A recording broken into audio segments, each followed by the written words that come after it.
Good morning everyone. मैं हूँ T S Meena. T S academy पर आपका स्वागत है। चलो स्टार्ट करते हैं पार्ट 4 लेके। ठीक है, तो आज का सेशन रहेगा इकाई अंक विभेद। ओके, चलो। तो पहला क्वेश्चन क्या बोल रहा है, इकाई अंक निकालना है। किसका निकालना है? 122 इसकी होल पावर 173, यानी 122 की पावर 173 में इकाई अंक क्या होगा? ठीक, ठीक है, यानी 16 122 इसकी पावर कितनी है? 173। इकाई अंक निकालने के लिए अपने को सिर्फ ये अंक लेना है, सिर्फ इकाई अंक ले लो। तो इस इकाई अंक यानी 2 की पावर कितनी हो जाएगी? 173।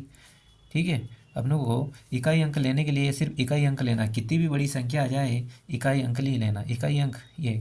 अब देखो, इसमें क्या करते हैं कि जो भी इसकी पावर रहती है उसमें 4 से डिवाइड करते हैं। डिवाइड इसलिए करते हैं कि हर 4 अंक के बाद हमेशा रिपीटेशन होता है। जैसे 2 की पावर 1 है तो 2 आया, 2 की पावर 2 है तो 4 आया, 2 की पावर 3 है तो 8 आया, 2 की पावर 4 है तो ये आया 16, 2 की पावर 5 है तो ये आ जाएगा 32। यानी इसका इकाई अंक क्या है? 2। तो यानी कुल मिला के 4 अंकों के बाद रिपीटेशन हो रहा है, 4 के बाद रिपीटेशन होता है। इसी कारण से अपन इसमें 4 का डिवाइड करते हैं। 4 अंकों के बाद रिपीटेशन होता है, इसीलिए इसकी पावर में 4 से डिवाइड कर दो। इस अंक में 4 से डिवाइड कर दूँ तो कितना आएगा? 416 ने 1, 4 तिया 12।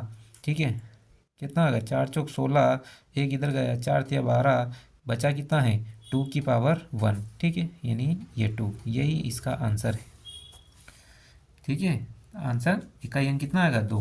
देखो, एक और संख्या है कि जैसे कितनी भी संख्या आ जाए अपने पास कितनी भी संख्या, कितनी बड़ी संख्या आ जाए, लेकिन उसका इकाई अंक अगर 0 है तो पूरी संख्या का इकाई अंक 0 ही होगा। चाहे संख्या कितनी भी बड़ी हो, कितनी भी मल्टीप्लाई में हो, अगर उसका एक भी संख्या इकाई अंक 0 है तो उसका इकाई अंक ऑलवेज, हमेशा और हमेशा 0 ही होता है। ठीक है, ठीक। अगला क्वेश्चन देखो, अगला क्वेश्चन क्या बोल रहा है? ये बोल रहा है कि 124 इसकी पावर 372 प्लस 124 इसकी पावर 373 का इकाई अंक क्या है? ठीक है, ठीक है। मैंने क्या कहा था? देखो, 4 में क्या बोलता है कि 4 की अगर पावर, अगर 4 की पावर, यानी 4 की पावर विषम संख्या है, 4 की पावर विषम संख्या है, तो 4 की पावर विषम संख्या है तो इकाई अंक, इकाई अंक, इकाई अंक 4 ही होगा। अगर 4 की 4 की पावर सम संख्या है, 4 की पावर सम संख्या है तो इकाई अंक, इकाई अंक 6 होगा। हमेशा इकाई अंक 6 होगा। जैसे मैं समझा देता हूँ। ठीक है, देखो,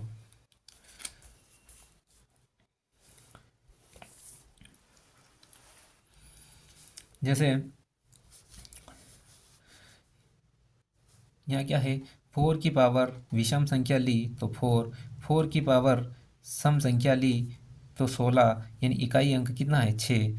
4 की पावर 3 ली कितना आ जाएगा? 64, इकाई अंक कितना? 6। 4 की पावर 4 ली यानी 256, यानी इकाई अंक कितना? 6। यानी 4 की पावर सम ले रहा हूँ, 4 की पावर विषम ले रहा हूँ तो इकाई अंक 4 होगा। 4 की पावर सम ले रहा हूँ तो इकाई अंक 6 होगा। ओके, ये हमेशा ध्यान रखना। 4 वाले में ये रूल है। ठीक, ठीक है। तो देखो, 4 की पावर यहाँ कितनी है? 4 की पावर यहाँ कितनी है? देखो, 4 की पावर कितनी है? यहाँ सम है ना, 2 है तो सम आ रहा। नहीं, मैंने क्या कहा था? सम आए तो उसका हमेशा इकाई अंक 4 ही होगा। प्लस, ठीक, 4 की पावर यहाँ की विषम है तो इसका इकाई अंक हमेशा 6 ही होगा। टोटल कितना है? 10, यानी इसका इकाई अंक 0 आता है। इसका इकाई अंक कितना आएगा? इकाई अंक 0 आएगा। ठीक है, ऑप्शन नंबर डी। ठीक, मैं एक बार रिपीट कर देता हूँ। यदि इकाई, ठीक है, इकाई अंक निकालना है और अगर 4 है ना, 4 की पावर सम संख्या आ रही है तो इकाई अंक उसका हमेशा 4 आएगा, सॉरी विषम आएगा। अगर इकाई 4 की पावर विषम आ रही है तो इसका इकाई अंक 4 होगा। और अगर सम आ रही है तो 6 होगा। ठीक, ये मैंने यहाँ साइड में लिख रखा है, इससे देख के आराम से समझ सकते हो। विषम है 4 आ रहा, सम है 6 आएगा, विषम है 4 आएगा, सम है 6 आएगा। ठीक ठीक है, चलो आगे बढ़ते हैं ना। राइटिंग थोड़ी मेरी है ना, थोड़ी ऐसी है वो, तो आप थोड़ा कोऑपरेट करना है ना। चलो अब देखो, इकाई अंक क्या बोल रहा है, इकाई अंक ज्ञात करो यदि 1001 इसकी पावर कितनी है 2008 और 1002 में इकाई अंक का योग बताओ। देखो, एक की पावर कितनी भी हो हमेशा उसका इकाई अंक एक ही होता है। एक की पावर कितनी भी हो, एक की पावर कितनी भी हो उसका इकाई अंक हमेशा और हमेशा एक ही होता है। एक की पावर कितनी भी हो उसका इकाई अंक ऑलवेज हमेशा एक ही होगा। ठीक, एक की पावर कितनी भी हो उसका इकाई अंक हमेशा एक ही होता है। ठीक ठीक है, तो यहाँ कितना है, इस एक की पावर 2008 है, प्लस यहाँ इसकी पावर कुछ नहीं है तो वह 1 मान लो, यानी ये कितना हो जाएगा, ये हो जाएगा 1 + 2, यानी इकाई अंक कितना है 3, इकाई अंक कितना 3 आ जाएगा। ठीक ठीक है, अब देखो ये क्वेश्चन आगे क्या बोल रहा है, ये बोल रहा है कि 4387 इसकी पावर 245 मल्टीप्लाई 621 इसकी पावर 72 के गुणनफल में इकाई अंक क्या होगा। ठीक ठीक है, ये बोल रहा है 4387 4387 43 4387 क्या बोल रहा है, 4387 4387 यानी 4387 इसकी पावर 245 621 इसकी पावर 72 के गुणनफल में इकाई अंक क्या होगा। देखो, मैंने क्या कहा था, संख्या कितनी भी बड़ी हो अपने को इकाई हमेशा इकाई अंक को फोकस करना है। यहाँ कितना है 4, देखो यहाँ कितना है 245, अगर मैंने क्या कहा था 7 के बाद फिर डिवाइड होने लगता है, 7 के बाद फिर से रिपीटेशन होता है। इसमें भी समझा देता हूँ, देखो 7 की पावर अगर 1 लूँ तो कितना आ जाएगा 7, 7 की पावर अगर 2 लूँ तो कितना आ जाएगा 49, यानी इकाई अंक 9, 7 की पावर 3 लूँ तो कितना आ जाएगा 343। ठीक है, और 7 की पावर 4 लूँ तो ये आ जाएगा 2401। ठीक है ठीक है, कितना आ रहा है, ठीक ठीक है।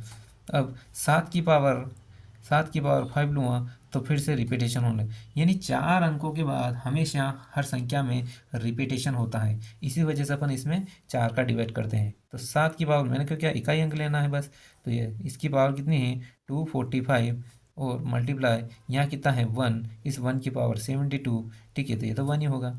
इसमें देखो अगर इसमें 4 का भाग लगाता हूँ तो 4 छंग 24 और 4 एकम 4। ठीक है, ये बचा और एक बच रहा है 7 की पावर 1 मल्टीप्लाई 1, तो इसकी तो ये क्या है, यहाँ तो पावर कहीं नहीं, इसका तो कहीं नहीं बचा, कितना है इसकी पावर 7 की, ये अगर यहाँ तो कुछ नहीं बचेगा, एक ही बच रहा है 7, 7 की पावर 1 मल्टीप्लाई 1 बराबर 7, इसका कितना है 7। ठीक है ठीक, पावर कितना है 4 से डिवाइड कर दो, जो बच रही है उसी को लेना, जैसे 61 बार तो कट गया, बचा एक। ठीक है ठीक, इसको मल्टीप्लाई 4 कर दो। ठीक है, 4 एकम 4, ये क्या है 4 छंग 24 और ये क्या है 244 इंटू एक, ये बच गया। ठीक ठीक है, आगे देखो,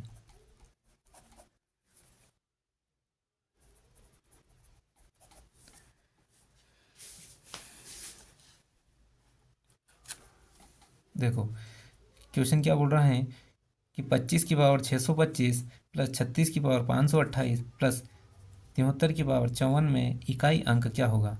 मैंने क्या कहा, इकाई अंक हमेशा एक यही लेना है, इकाई अंक ही लेना है। इसकी पावर कितनी 625 प्लस ये 6 की पावर कितनी है 528 प्लस 3 की पावर 54।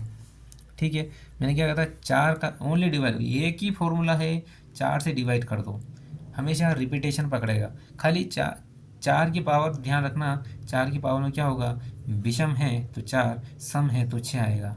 एक रूल को छोड़ के बाकी सब एक तरीके हैं। इसमें अगर 4 से डिवाइड कर देता हूँ तो कितना आएगा 4 एकम 4, कितना बचा 2, 4 और 5 20, फिर 4 छंग 24, मल्टीप्लाई एक 4 और बच रहा है, इसकी मल्टीप्लाई कितना 4 का, बचा कितना 1। ठीक ठीक है, ये तो पूरा 4 का मल्टीप्लाई है, इसके तो कितना, यहाँ तो कुछ पावर बची नहीं, जीरो पावर, यहाँ खाली एक 5 बचा है। ठीक, प्लस 6, यहाँ से देखो 6 की पावर कितनी हो जाएगी, 6 कम कितनी होगी, सॉरी 4 का, 4 कम 4, 4 तिया 12, 4 दूना 8, यानी यहाँ पे क्या है, इसकी पावर कितनी, 0। 4 से पूरा कट रहा ना, तो यहाँ तो कुछ बचेगा ही नहीं, 0। ठीक ठीक है, यहाँ कितना बचा,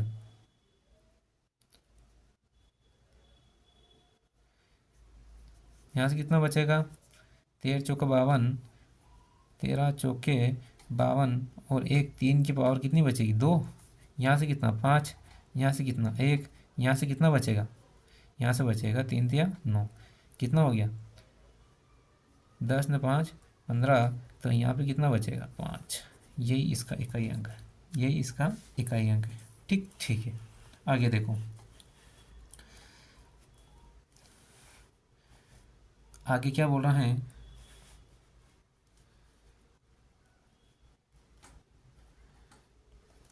आगे बोल रहा है संयुक्त संख्याएं बताइए, क्या बोला, संयुक्त संख्याएं बताइए कि 67 से 101 तक के बीच। देखो संयुक्त संख्याएं क्या होती हैं, संयुक्त संख्याएं क्या होती हैं, देखो क्वेश्चन क्या बोल रहा है कि संयुक्त संख्या बताओ। ठीक है, संयुक्त संख्या बताओ, संयुक्त संख्या का मतलब होता है जो किसी न किसी संख्या से मल्टीप्लाई या डिवाइड हो, जो किसी संख्या, जो दो संख्याओं से मिलकर बनी हो, ठीक है, और वो किसी न किसी संख्या से डिवाइड हो, संयुक्त संख्याएं वही होती हैं, यानी दो संख्याओं का गुणनखंड जो किसी से डिवाइड हो रही हो या किसी का मल्टीप्लाई हो रही हो। ठीक है, ठीक है, तो संयुक्त संख्या ऐसी जो 67 से लेकर 101 तक। ठीक है, ठीक, तो अपन ऐसी संख्या लिखें, कितनी होगी, 67 से लेकर अपने को 67 से लेकर 101 तक की। ठीक है, तो ये आएगी 68, ठीक है, 69 कटती ना, 70, 72, 71 नहीं कटेगा, 73 भी नहीं कटेगा। ठीक है, उसके बाद 74, 75, 76, 77, 78, 79 भी नहीं कटेगा, 80, उसके बाद 81, 82, 84, 83 भी नहीं कटेगा। ठीक है, 84 के बाद 84 के बाद 85, 86, 87। ठीक है, उसके बाद 88, उसके बाद 89 भी नहीं कटेगा, उसके बाद 90, उसके बाद 91, 92, 93, 94, 95, 96, 98, 97 भी कटेगा, 99, उसके बाद 100। देखो यानी किसके 67 से लेकर 67 से 101 तक के बीच में जो आने वाली संख्या है वो संयुक्त संख्या, संयुक्त संख्या वो होती है जो किसी न किसी संख्या का गुणनफल होती हैं, जो किसी न किसी संख्या से कट जाए उसको संयुक्त, यानी संयुक्त का मतलब ही होता है दो तीन से मिलकर बनी हुई।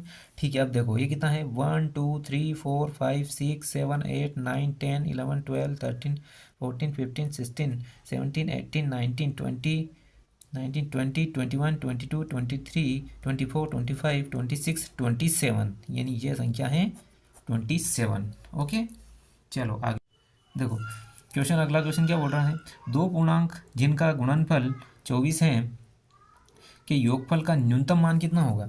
जैसे मेरी बात सुनो, ये सोल्व करते हैं अपन, कितना आ रहा है 24, तो इसका सबसे पहले अपन एलसीएम निकाल लो, एलसीएम ये तो आता ही होगा अच्छे से। ठीक है, ठीक, एलसीएम कितना आया 2 2 2 3। ठीक, तो ये क्या बोल रहा है, एक तो देखो ये होगा 8 और मल्टीप्लाई 3, दो का गुणनखंड यानी 8 या 24 हो गया 24। अगर इन दोनों का योग कर दूं, इन दोनों का योग कर दूं तो कितना आएगा 11। अपने को पूछी उसने न्यूनतम वैल्यू, एक ऐसे आएगा देखो 2 मल्टीप्लाई 2 प्लस 2 मल्टीप्लाई 3, तो ये कितना हो जाएगा 4 प्लस 6 कितना आ गया 10। यानी मेरे को न्यूनतम वैल्यू पूछी तो न्यूनतम वैल्यू इसका कितना है 10। 10 यही मेरा न्यूनतम आंसर आएगा। उसने क्या पूछा था, दोनों को गुणनखंड और जिनका योग न्यूनतम हो, दोनों को गुणनखंड 8 या 24। ठीक है, पहले तो मैंने 2 और 2 कर दिया, 8 और 3 का मल्टीप्लाई किया, ठीक 8 या 24, दोनों का योग कर दिया कितना ये। ठीक है, ठीक है, दोनों का योग कर दिया। ये हम दोनों को मल्टीप्लाई करें, दोनों गुणनखंड कितना है, एक तो 4 और 6, दोनों को मल्टीप्लाई, दोनों को योग कर दिया कितना 6। आंसर कितना आएगा, मेरे को मिनिमम वैल्यू चाहिए यानी न्यूनतम वैल्यू चाहिए। न्यूनतम वैल्यू इसकी 10 आएगी, 11 नहीं आएगी। ठीक है, ठीक, न्यूनतम पूछा। आगे देखो, आगे देखो क्वेश्चन क्या बोल रहे हैं।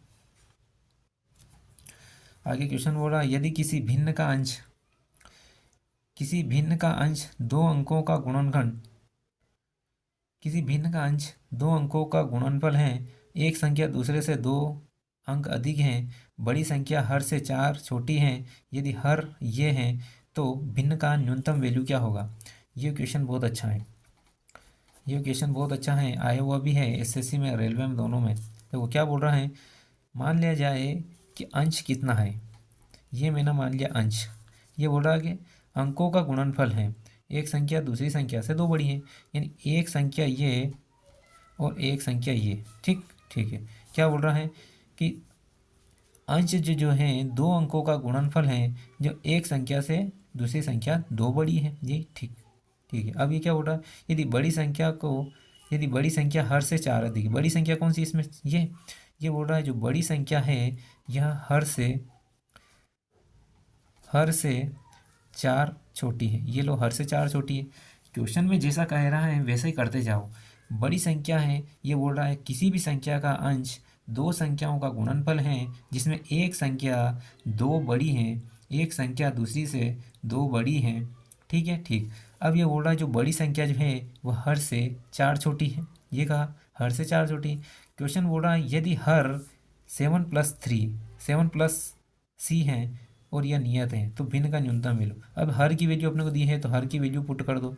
हर की वैल्यू यहाँ कितनी है 7+c-4। ठीक, अगर x+2 और ये इसमें से जाएगा तो 3+c, यही आएगा। ठीक है, अगर मैं x की वैल्यू निकालूँ तो ये c+1। ठीक है, इधर देख लो, यदि यहाँ से x की वैल्यू कितनी है 1+c। ठीक, ठीक, अगर ये वैल्यू मैं यहाँ रख देता हूँ x की वैल्यू तो कितना आ जाएगा, ये वैल्यू उठा के यहाँ रख देता हूँ इसमें तो मेरा अंश आ जाएगा। अंश कितना आएगा, यहाँ रख देता हूँ तो यह आएगा 3+c मल्टीप्लाई और ये c 1+c, ये है। और अंश उसने कितने दे रखा, हर कितना दे रखा है 7+c। वो बोल रहा है कि 7 की वैल्यू -7 की जो वैल्यू है वो -7 से बड़ी होनी चाहिए। यानी अगर मैं वैल्यू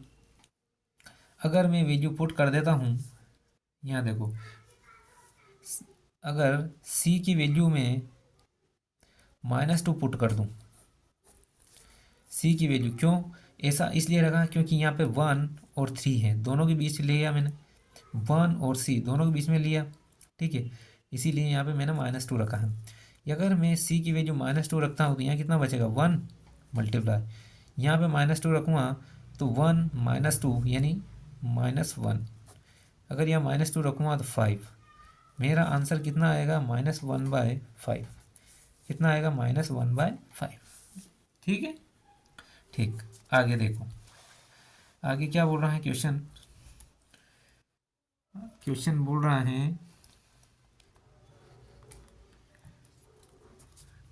कि क्वेश्चन आगे बोल रहा है कि 3 संख्याएं एक अंकगणितीय श्रेणी में हैं जिनका जोड़ 30 है और गुणनफल कितना है 910 है। तो सबसे बड़ी संख्या का भाग क्या है, सबसे बड़े वाला भाग कितना है। देखो, सबसे पहले तो मैं क्या करता हूँ कि ये जो मेरी संख्या दे रखी है 910, इससे मैं क्या एलसीएम निकाल लेता हूँ। अगर मैं एलसीएम निकालूँ तो 10 का डायरेक्ट डिवाइड कर दूँ, कितना आएगा 91। इसका मल्टीप्लाई करो तो ये आएगी। ठीक है, अब इसको कई से डिवाइड करूँ, 2 से तो जाएगा नहीं, 3 से भी नहीं जाएगा, 4 से भी नहीं जाएगा, 5 से भी नहीं जाएगा, 6 से, 7 से चला गया। 7 से 7 एकम 7, 2 बचा, 7 या 21, फिर 13 एकम 13। क्या इन तीनों का योग 10, मल्टीप्लाई 7 प्लस 13। क्या इन तीनों का योग कितना आ रहा मेरा? 17 और 13 30। इनका योग करूं तो 30 आ रहा है और गुणा करूं तो 910 आ रहा है। क्या मेरा सेटिस्फाई, क्या मेरी संख्या है सेटिस्फाई हो रही है? तो इसने क्या बोला कि सबसे बड़ी संख्या, सबसे बड़ी इसमें संख्या आएगी 13, तो आंसर आएगा ये 13। देखो तीनों का योग कर दूं तो 30 आएगा और गुणनखंड करूं तो 910 आएगा। जो क्वेश्चन बोल रहा है वही किया ना अपन ने। ठीक है, आंसर कितना आएगा? 910। ठीक ठीक है, तो ठीक है भाई, आज की क्लास अपन यहीं ख़त्म करते हैं। Thank you everybody. चैनल को लाइक और शेयर करें, इसको सब्सक्राइब करें, ठीक है, और बने रहिए अपने TS एकेडमी पर। अगला पार्ट 4 आएगा और उस पार्ट 4 के बाद अपन एंडिंग करेंगे इस चैप्टर का, फिर उसके बाद अगली यूनिट स्टार्ट करेंगे। Thank you everyone.